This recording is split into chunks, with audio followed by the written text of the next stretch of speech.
Hi, everyone. So my name is Sadia. I am going to be doing this section of the workshop. I will do a little bit of an intro as part of my presentation.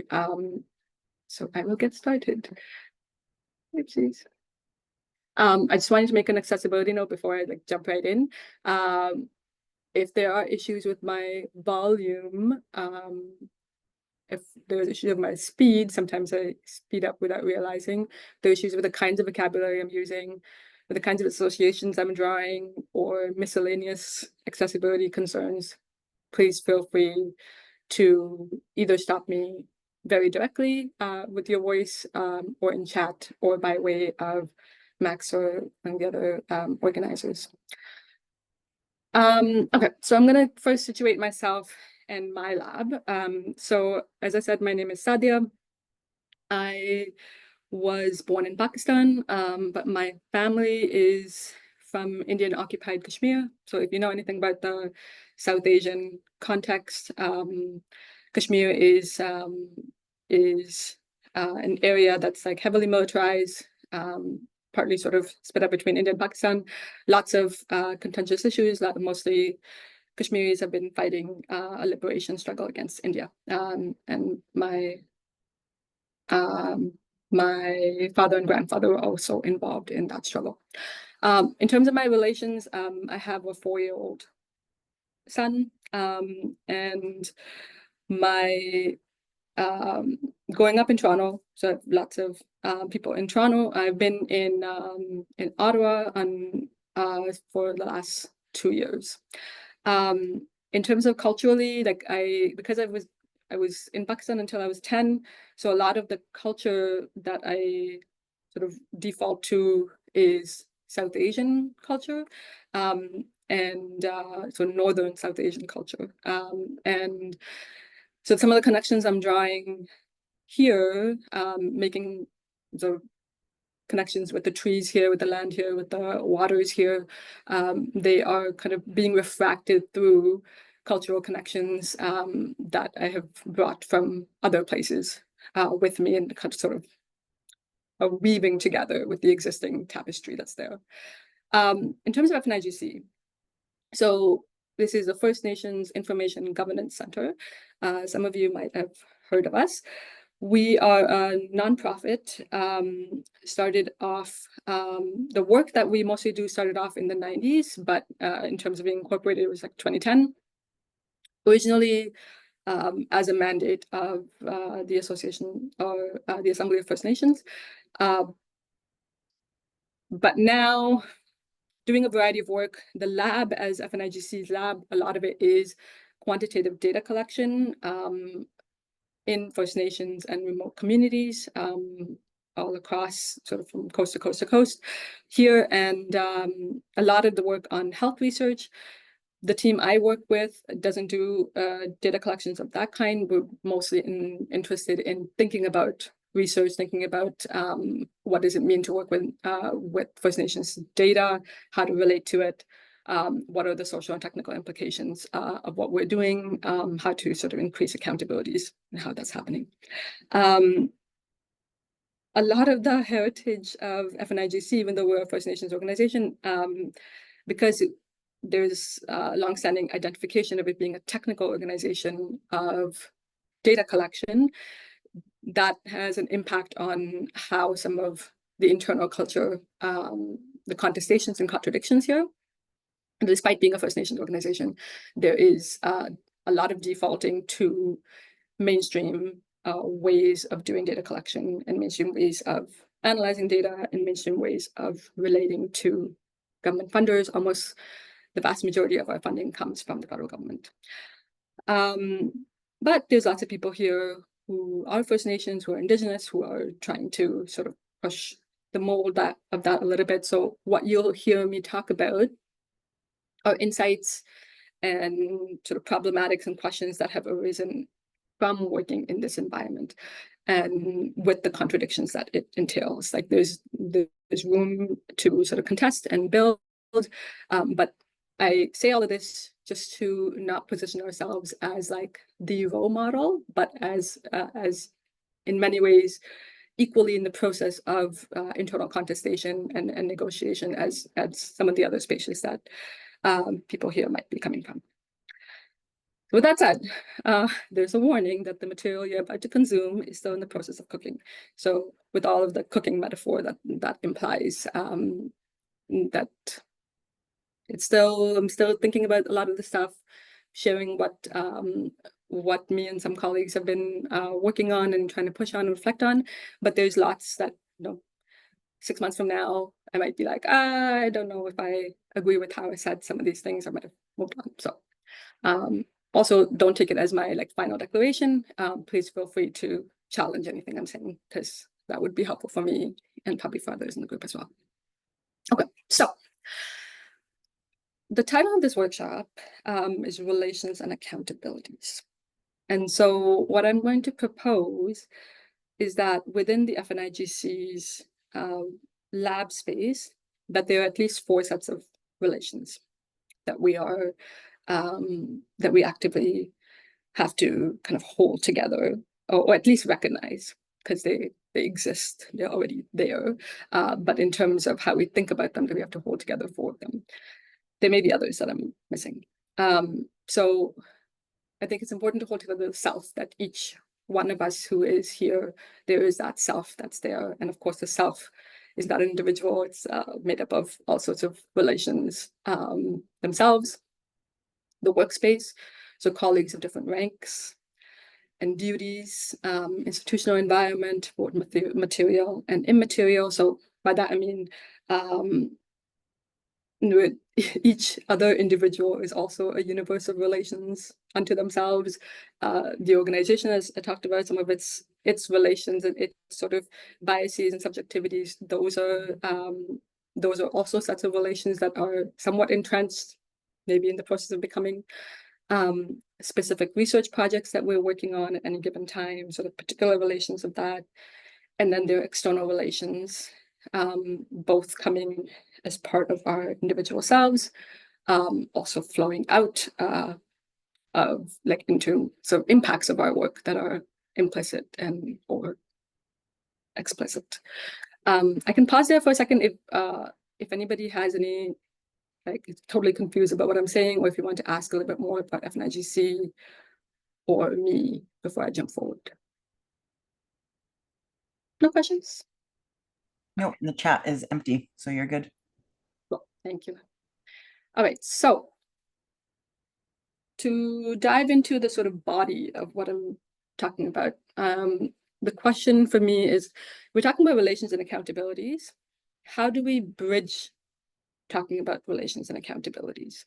And my thinking on this right now is that I find really helpful Anishinaabe elder Jim Dumont's offerings on this, and this very huge block quote that I apologize if it's hard to read. I can further zoom into it, because I have multiple screens. If I try to actually go on PowerPoint mode, it scares me what that does. So I can just do this. So this is part of our cultural framework at FNIGC. I can provide citations for any of the things I'm talking about, but this is part of a document that's online at FNIGC's website. But what Elder Dumont talks about, and I'm going to read the quote. He says, "Indigenous intelligence is the wise and conscientious embodiment of exemplary knowledge and the use of this knowledge in a good, beneficial, and meaningful way. Within whatever worldview one is operating, intelligence has to do with more than the acquisition of knowledge and the mental manipulation of thoughts and ideas. Intelligence has to do with activating knowledge into something usable within a system that's charged with meaning." That's super dense. And I think a lot of us will take our own meaning out of what he's saying there. But I think what I take from it is that, contrary to the default or mainstream settler-colonial way of looking at knowledge and intelligence and how to relate to them, that there is a context in which that operates, and that carries a lot of meaning, and so it can't do knowledge or intelligence should not be done in a sort of profane way.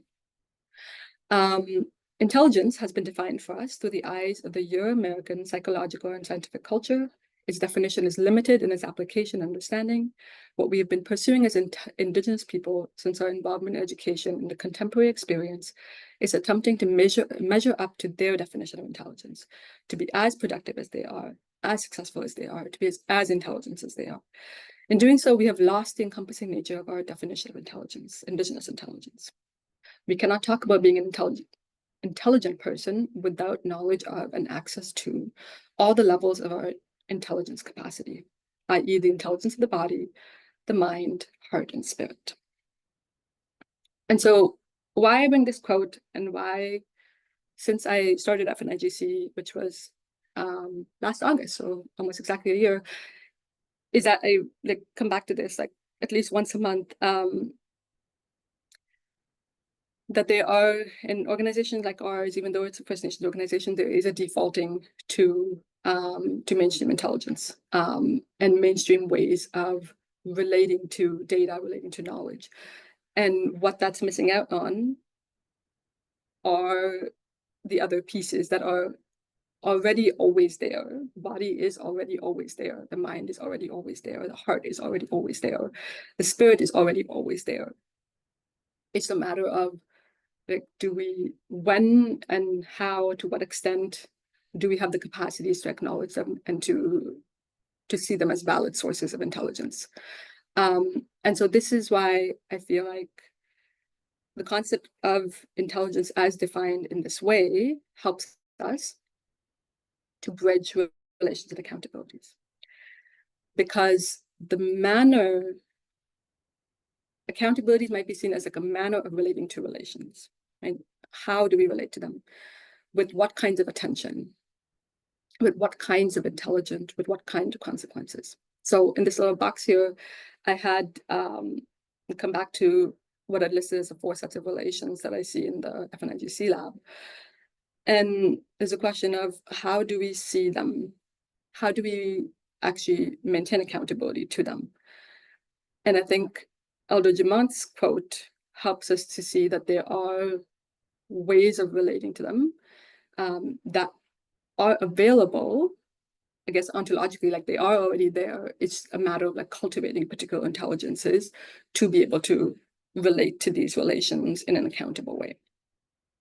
So as I thought about the quote about accountabilities and relational accountabilities, and the concept of relational accountabilities, as some of you may already be familiar, I guess it's most popularly associated with Sean Wilson, who is a Cree scholar, and he's done a lot of work to popularize that notion within Indigenous methodology, and I find it immensely useful. But there are, of course, lots of other scholars and knowledge keepers and elders and knowledge traditions that talk about relational accountabilities within the Indigenous knowledge realms. So I think the next sort of section is I want your help in thinking through particular kinds of accountabilities. And so what I'm going to suggest in a lab context, and from the FNIGC lab context, is that there are 3 kinds of relational accountabilities. That there is emotional accountabilities, there are material accountabilities, and there are epistemic accountabilities. And part of why we framed it that way is that, because it's very clear, I mean, it's pretty obvious that you can't do one without the other, and they're all sort of interwoven together, and the lines between them are maybe a little bit arbitrary, but also that they kind of relate to all sorts of different not just lab spaces even, but workspaces, and so I'm hoping that they are fruitful for our conversation. Third, because these 3 kinds of accountabilities are ones that I'm thinking through right now, as part of my work, as part of thinking through these 4 sets of relations.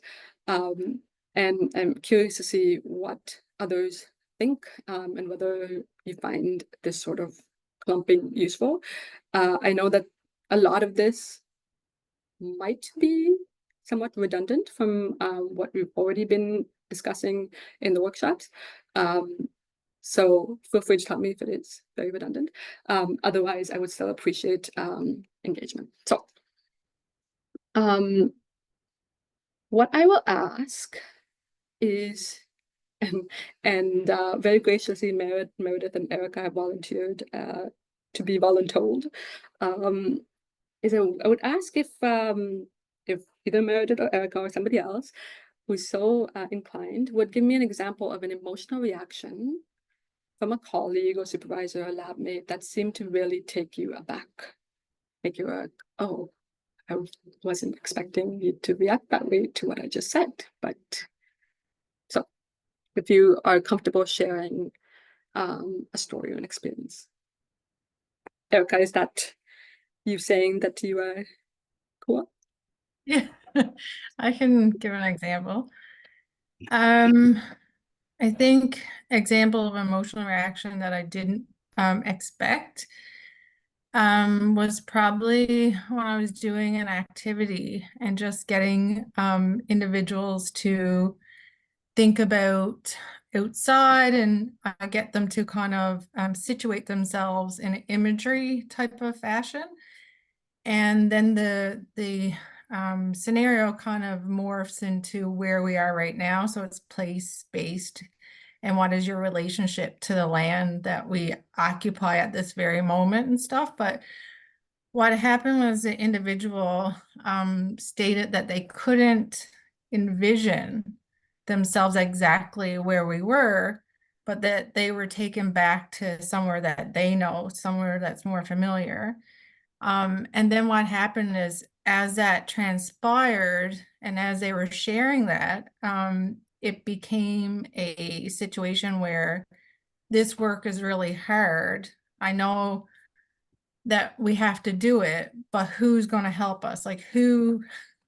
So it became like this activity and then this reaction that I was just like, oh, I didn't even think that this would elicit this conversation from that right now at this moment. Right. Thank you for sharing that. So how did you handle that when that came up?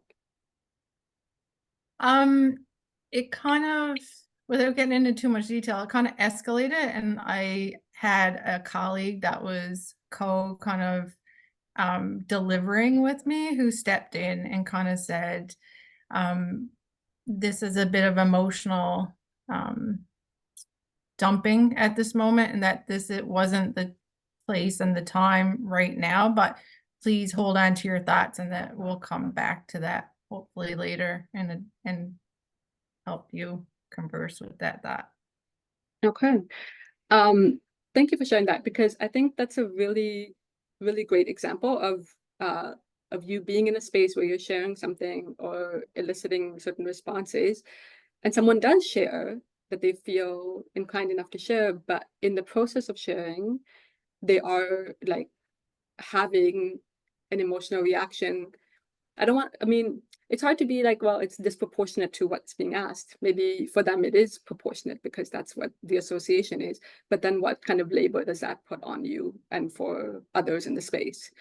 And so can I open the floor a little bit to others who've encountered things of this kind and how you've handled so emotional reactions by others in spaces like that? And I guess it depends on the relation, like whether it was a close person or a stranger that you'd met for the first time or a lab mate.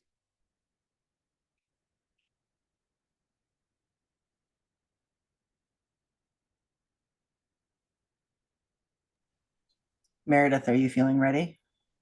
I'm not going to turn my camera on. Sorry, I'm not camera ready today. No But thank you for your presentation. I actually was wondering, before I share anything, what is your thought about what is or is not an emotional reaction? Considering I mean, not to get esoteric, but that everything is a bit of an emotion, be it calm or, happy or angry. So I'm wondering if you could draw a bit of a boundary on that to help me understand, please. It's an amazing question. And I think, yeah, I think you're totally right that like what isn't an emotional reaction is so subjective, because I think there is on the spectrum of what we're always already emotional all the time. We're never not emotional, but in the spectrum of emotions that we may experience, there's certain maybe somewhat arbitrary chance, depending on gender, depending on race, depending on context, that certain manifestations of emotions are considered emotional and others are considered not emotional. And so, yeah, I think that gets to the heart of so much of this. So I don't think I think I'm not being helpful in drawing a boundary there, because I think your question exactly speaks to the boundaries only ever being somewhat arbitrary depending on context and sets of relations. Thank you. That makes me think about how much context matters a lot. Yeah. I had one experience where a supervisor, I was new to an institution and there was a host of sort of misunderstandings. I had come from an institution that was very hands-off. And supervisors did not want to hear from the people they supervised. They wanted us to be tremendously independent. And this person's expectation was very different. And so I wasn't as communicative as they would have liked me to be. I recognized later. And some other things happened where the supervisor got left out of a few emails and they got very angry about this, was my sense of their emotional reaction, and called me into a meeting and berated me for an hour and a half about this, which it was a very interesting learning experience for me, because I don't believe this person, they didn't have a lot of their facts right, and yet still held so much superiority in the situation. And this is an Indigenous person. And so, not to cut around the corners, but it's an Indigenous person with a lot of community sway. And so in my own community. And so I was sort of navigating multiple sort of power scenarios there. Yeah, I'll leave it at that. That's a lot. Oh my God, to be called to a meeting to be berated for an hour and a half, like that's awful.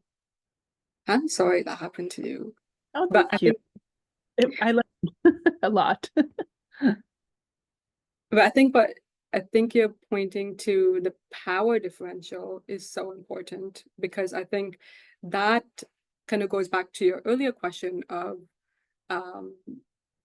where do we draw the lines and boundaries, because power, which is also already always there, also plays into what kind of emotional reactions are like emotional reactions and which ones are not considered emotional reactions. So I think that's a really important point. Can I ask anybody else who wants to either comment on whether, like, how you would navigate in the situations that Erica and Meredith are talking about, or like have one of your own to offer?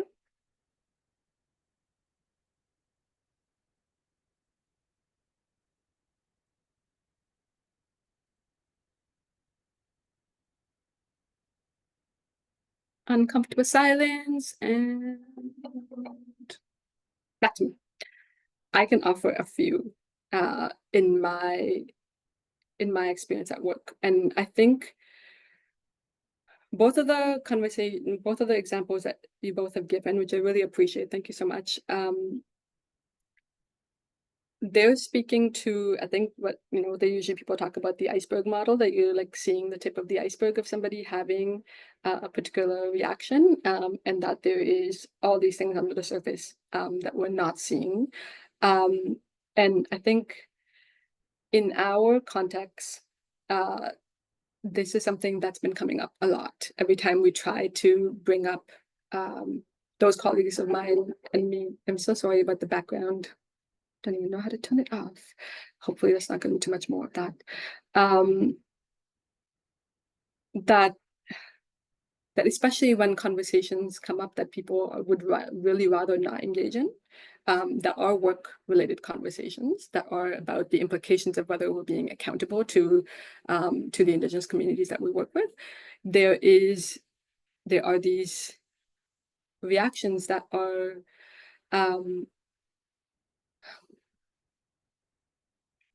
and I think, Meredith, your question's making me pause now of like, what kind of language do I use around them? Because the language I'd use in my slide was like an emotional reaction that takes you aback, which is to sort of say, you in a particular situation weren't expecting that reaction. But I think that's an important thing. And I think for us, when we talk about Indigenous methodologies, for example, which should be something as a First Nations organization we're doing all the time anyways, and are committed to improving all the time anyways, several times we tried to bring up those conversations, it's been there's been very strong negative reactions, strong shutdowns, not wanting to sort of have that conversation anymore, including by Indigenous and non-Indigenous colleagues, which has also been very frustrating. But I think the ways that I've navigated is something that I can share, which I think worked well. And I would really like to hear other stories from others where examples of where it did work well, where you saw potentially if the variables were the same, except that all the other variables were the same, but there was something different about the intervention that switched some things. So there's a quote that I really like. And it's by, I believe it's by a Bulgarian sort of intellectual, and Maria Popova. And she says, as you notice, my wall is full of stuff, and it's lots of quotes around. So you might see me like turning to a quote that's somewhere there. But the quote is, "Love is at once an affirmation and a transcendence of who we are."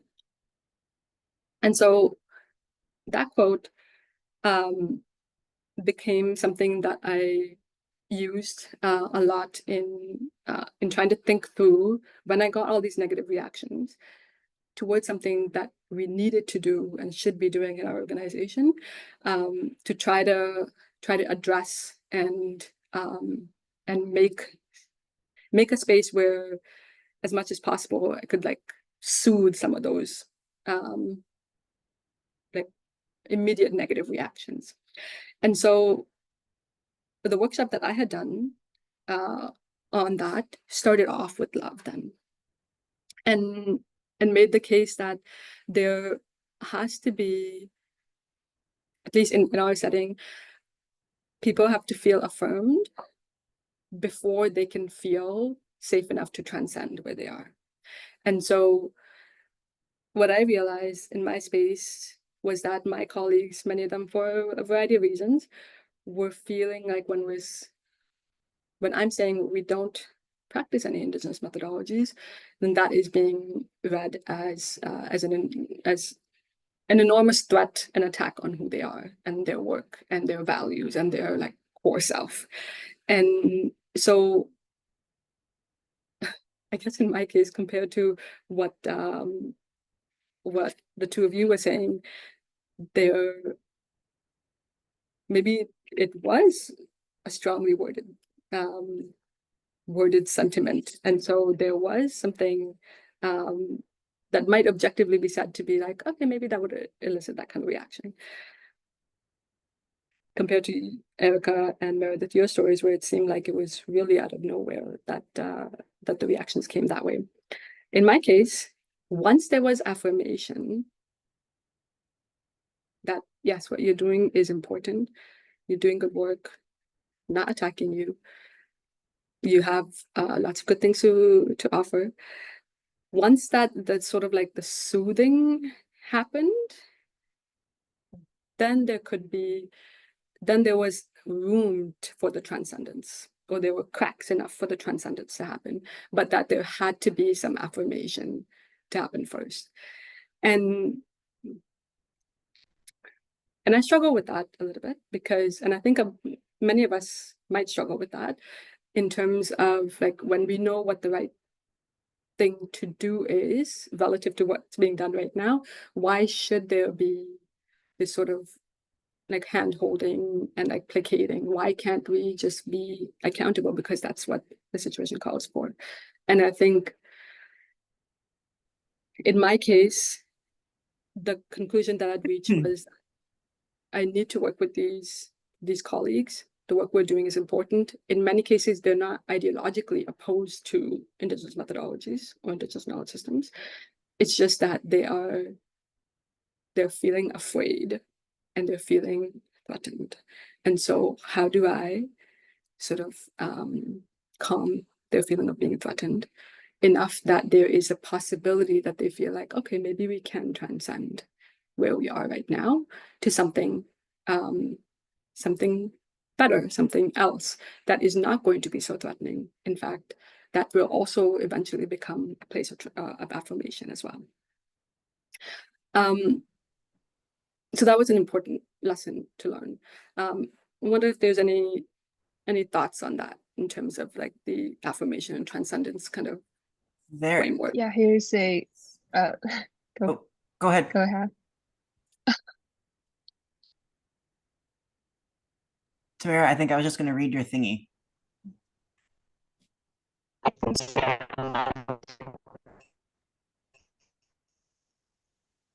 I'm not sure if I'm supposed to be speaking or somebody else's. Erica has a hand raised, and then Tamara has something in the chat. So how would you like to go? Thank you, Max. Maybe Erica first and then Tamara. Okay. Sorry, Tamara. Sorry, my bad. Oh, sorry, Tamara. Erica, go ahead. Yeah, I just had a quick question, wondering if your thoughts, like, is it our work to acknowledge someone's, is it not their work to acknowledge that they got work to do? Do you know what I mean? Like, I feel sometimes people are, I call it like, stuck in their fear, but is it my job to support them or to acknowledge that and say, okay, I'm validating your fears. What can I do to help you? Or is it their job to say, I'm stuck in my fear. What can I do to move forward? I think that's the core question. And I think that's partly why I put the self as like such a core relationship that has to be the self in relation. That if you, so I'm going to turn to a quote.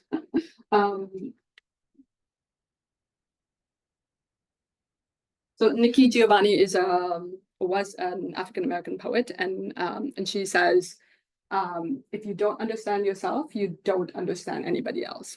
Right? And I love that quote because there is this sense, and it's not individualism. It's sort of like we are necessarily relational beings, but we have to understand ourselves. And so what you're saying about like, well, it's each person's responsibility to do that work for themselves. My own experience on this, and I've struggled with this for years as an activist, as like an organizer, as friend, as in every set of relation, basically.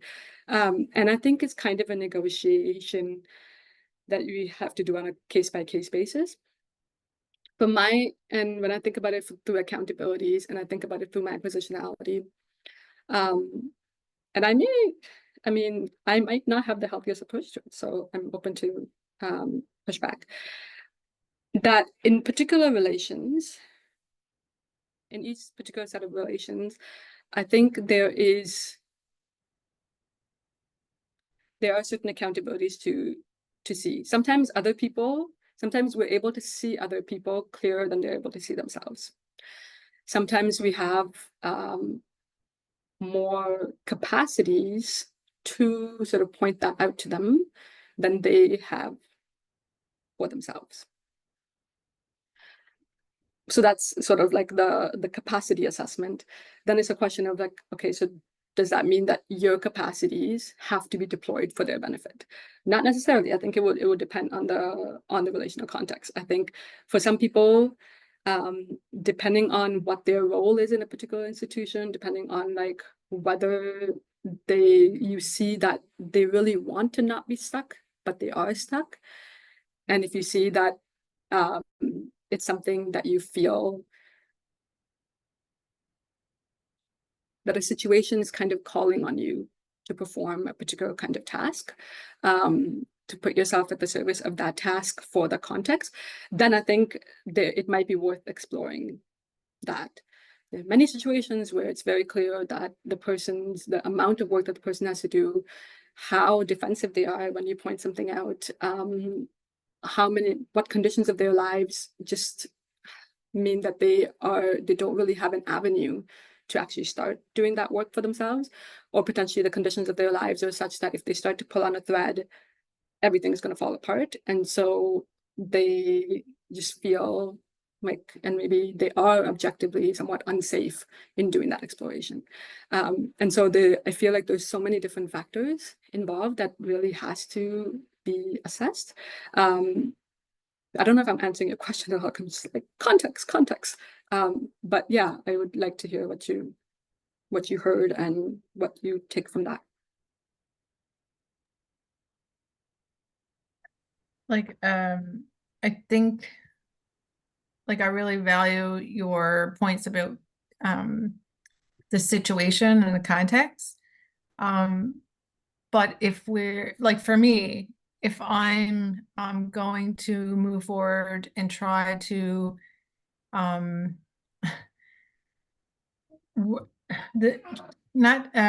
to push against the norms and the systems and the privileges and the, to move past that, I think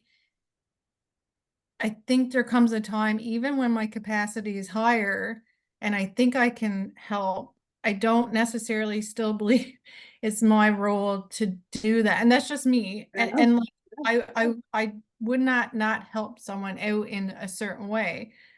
But I've been in those circumstances where then it's an opening for continued ask. Right. So I really value what you're saying. It's in context, because I've had people who say, I don't want to bother you. Can you help in a way? And they're okay with just that. So I hear you, but.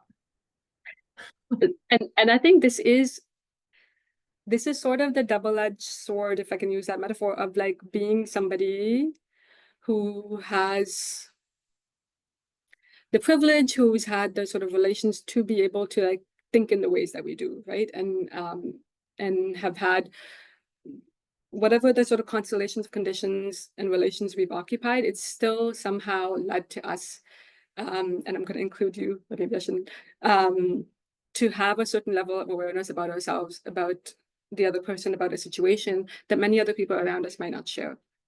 And so that's always what puts me in a bind, where I'm like, okay, well, if I have been granted this this offering, this gift, what is my responsibility and accountability in terms of disposing of that? But of course, like I think also accountability to myself, because I know of myself that I'm very liable to sort of overextend, and that is often not good for the other person either, right? Because then you're taking responsibility for their growth myself, whereas it's their responsibility. And it's not good for myself, because in the process, I can maybe delude myself into thinking that I'm actually understand them better than I actually do, right? So there's so many things, but I think in terms of an institutional environment, in terms of a work environment, in terms of like a space where it's not just an interpersonal thing, there is a container. I think there are ways to still try to set up conditions so it's neither that a whole bunch of people who are important to the work are just left to be stagnant, nor that like the one person or a couple of people who do have the self-awareness and reflection and critical thinking to then be responsible for like the critical thinking and personal growth of everybody else. Nor that like the work suffers, because it does, like the institution as a whole, the collective as a whole, suffers if like the majority of people are not self-aware and are like stumbling into and having emotional reactions that are that put a lot of burdens on other people. And I think that sort of institutional thinking and collective thinking and maybe lab thinking is also the work of, and that we're trying to think through in FNIGC. Pushes up against the question of, well, what is the responsibility of the collective then? If we say, okay, a self-aware individual is not responsible for stagnant individuals. Okay. That's, I think, that can very readily be granted. But then is a space responsible for the people? And how does a space enact accountability? So in our case, as soon as I started talking about some of these things, a couple of my colleagues who were like very perceptive, they were like, well, if you start talking about the intelligence of the body and like of like people getting in touch with themselves and like bringing all of those factors into play, that's going to trigger a lot of people's trauma. And it's going to end up pulling at a lot of threads in their personal lives. Is that something that is a responsible something to pursue?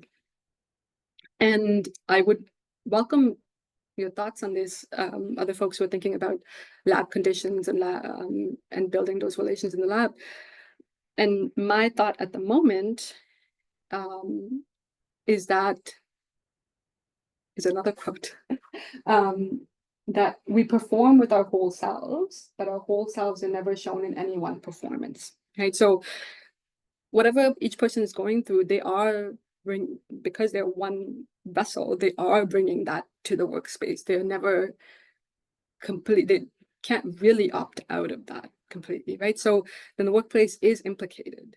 And so then how do we try to think about those accountabilities to the workplace, to the sort of work, to the interpersonal relations, to the relations to the self, in a way that does take into account that, yes, people are bringing their whole selves, and their whole selves might be stagnant, traumatized, dissociated, alienated, really dysregulated.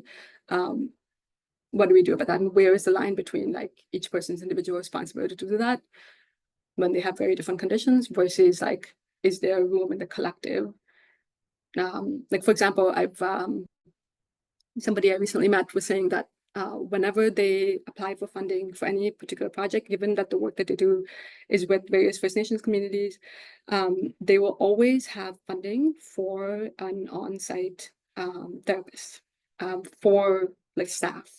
And I thought that was a really interesting idea, because that meant to work into funding proposals and like how we think about projects and budgets, that the work by default and like particular projects does end up having emotional components, like by nature,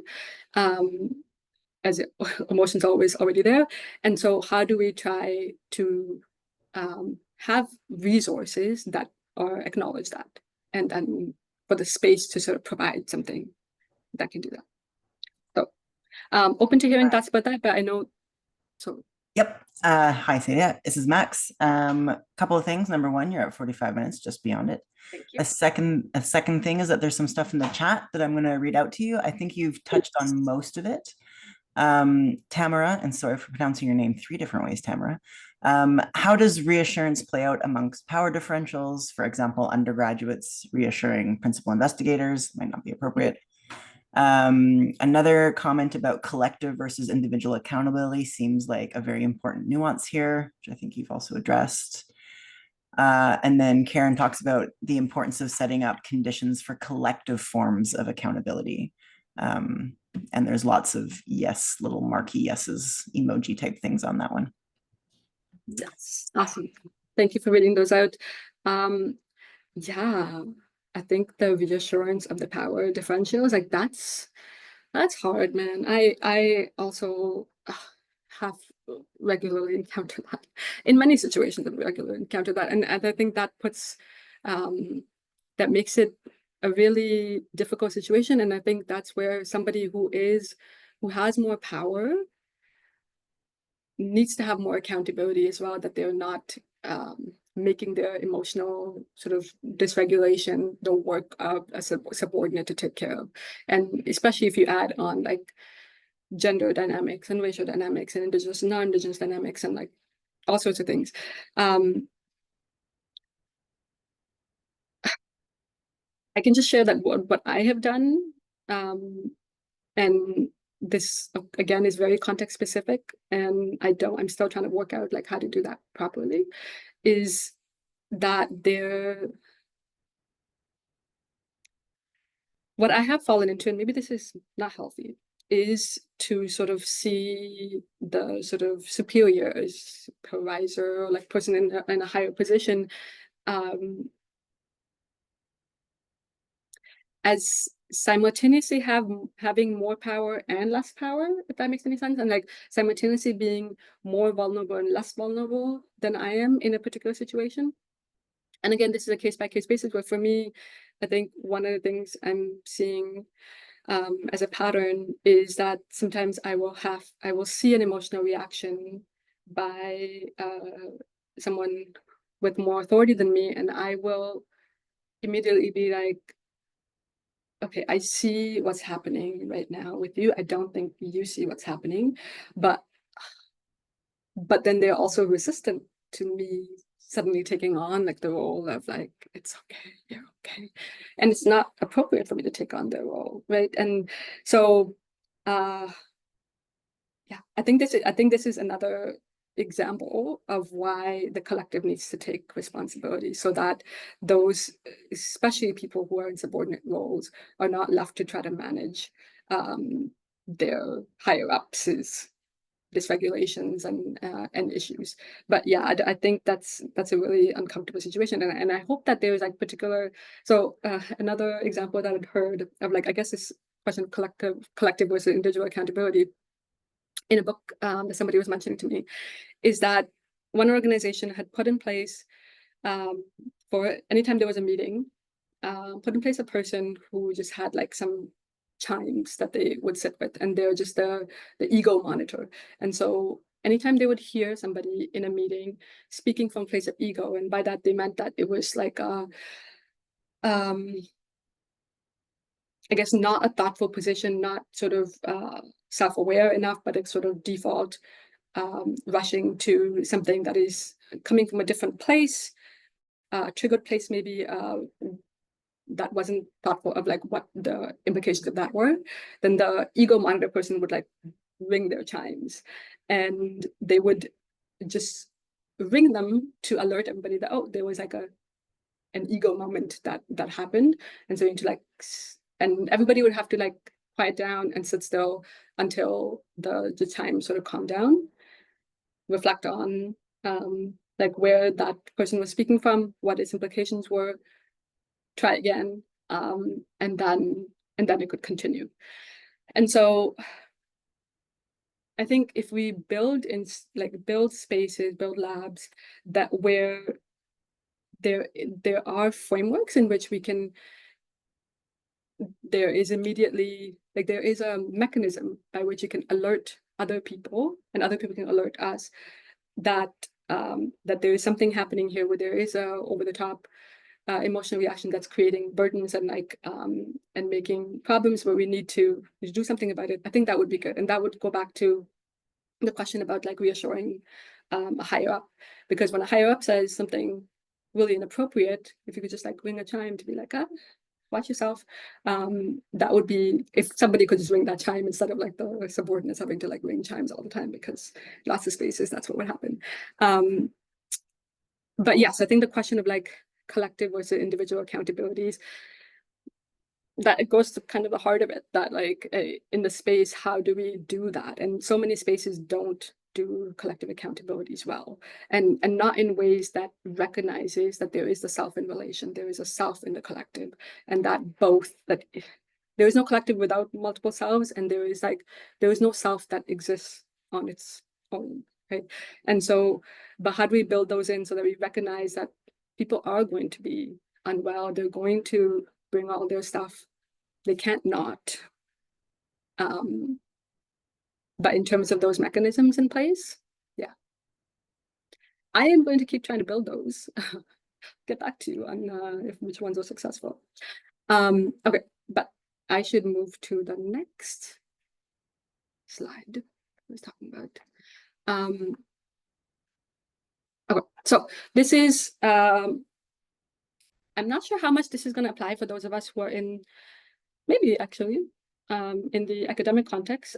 So this I'm thinking through particularly from the context of the nonprofit sector, which is where I'm located, which is most of my research has been located for the past like 10, 15 years. So it's a question of material accountabilities. And almost exclusively, our money is coming from the federal government.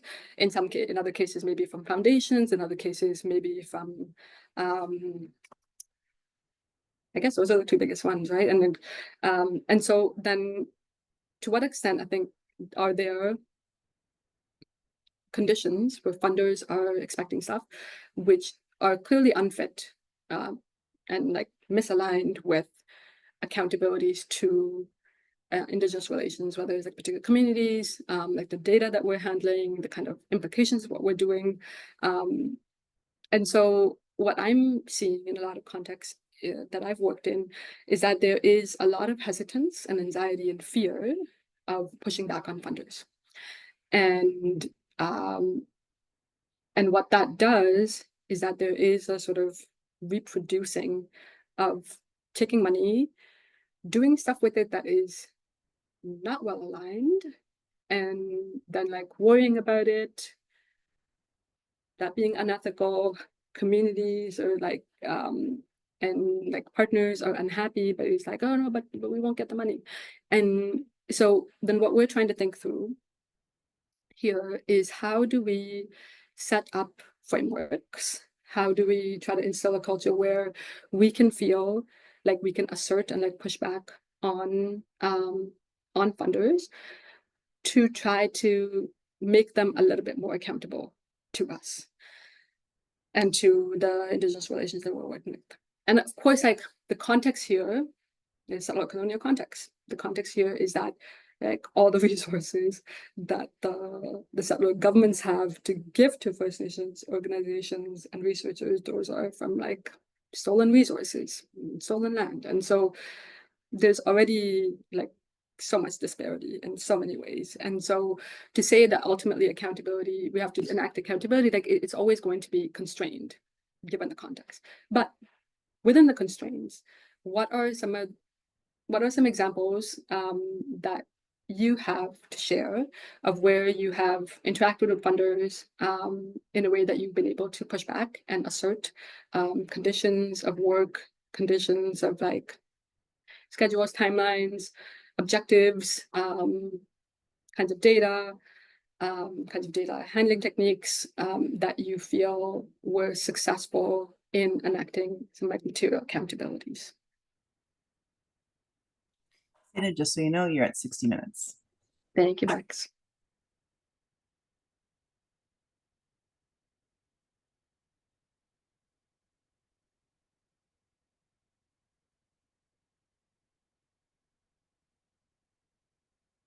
Maybe there are things in the chat. Nothing in the chat about that question. Just you saying important things. I mean, I can give an example if you want. Please. But the thing is, we always get around them, or we've had a lot of success getting around them. So for example, we have Indigenous data sovereignty contracts in place with our Indigenous partners. And all of our funders, almost all of our funders have an open access, like you have to make your data open access.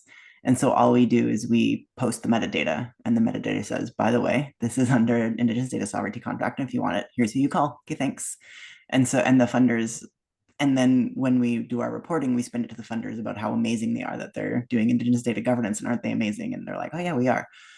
So that sort of stuff happens, or when they're like, well, you're going to do some capacity building in Indigenous communities, and we're like, oh, you mean capacity sharing, because Max doesn't know how to write a skidoo, and Max really needs lessons for that. So thank you for paying the person who, the Inuit person who taught Max how to write the skidoo. That was awesome of you, because the PI needed some capacity building as well. And isn't it great that you're doing capacity sharing? Because that, you know, and even some of the funders have taken up the language of capacity sharing after those sorts of reports. So we usually find ways to wiggle around. If something's completely a contravention of how we work, then we don't take the funding. But that doesn't happen very often. I really like this capacity sharing framework, because I think one of the things I can share is like, we've been, so a lot of what we do is collecting quantitative data from First Nations communities on usually health stuff.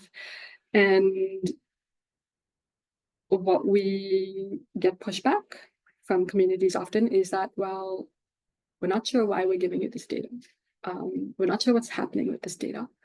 We're not even sure, it doesn't seem like we're getting our data back to look at. And so we don't really want to participate in this, right? And so then it's a question of, so then that gets framed as, well, the communities don't understand data, and they don't have data literacy, right? And so my immediate reaction is like, well, so like that is coming, that's offensive, and it's coming from like a deficit perspective that they're data illiterate. And so then the sort of framing is that, oh, we need to provide data literacy to communities, right? And that connects to my next point, which I'm going to come to.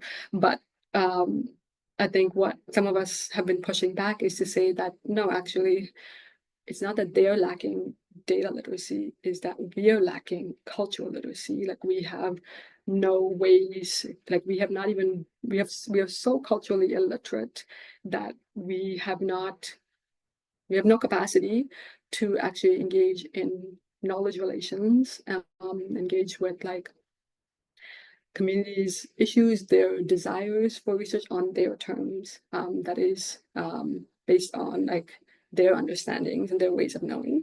And so what we need cultural literacy.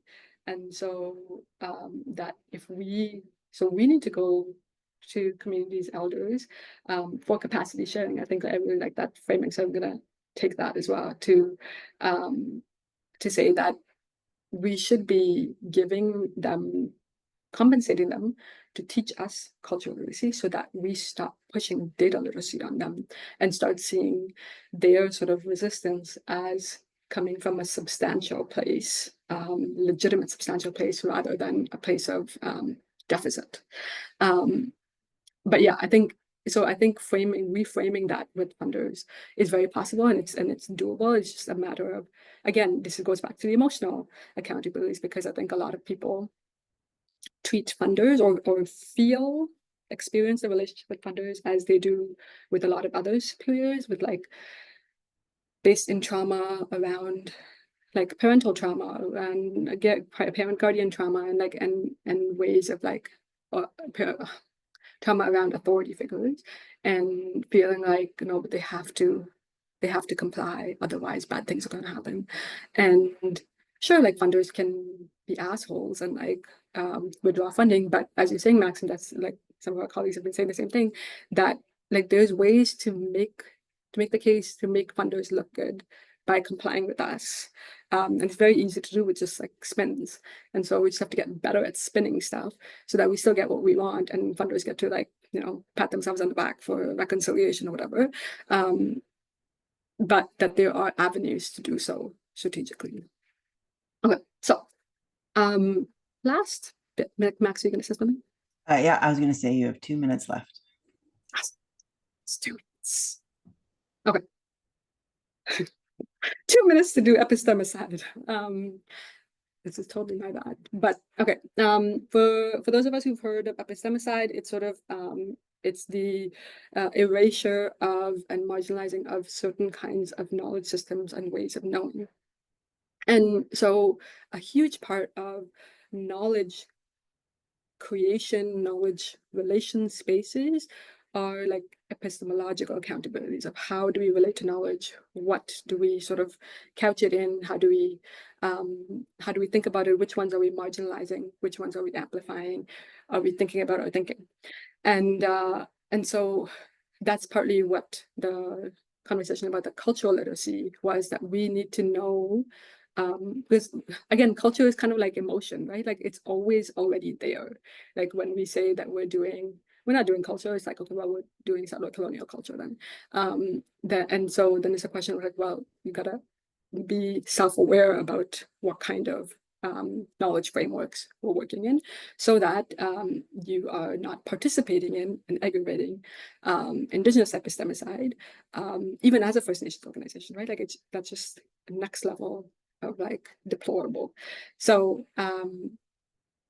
so I think these are some of the things that we're thinking through in terms of questions of like knowledge relations we're participating in, implications of knowledges we amplify and neglect, what do we understand to be Indigenous knowledge, because that's also like splashes of culture and like feathers and like just using like dropping Indigenous languages like very tokenistically. That's not helpful and it's kind of offensive. How do we orient towards them respectfully, carefully, and so that we're supporting epistemic accountability, epistemic sovereignty, that sort of thing. What are the internal knowledge relations of the lab, and what are the implications of those for outward facing work we produced? Okay, I probably went over time a little bit.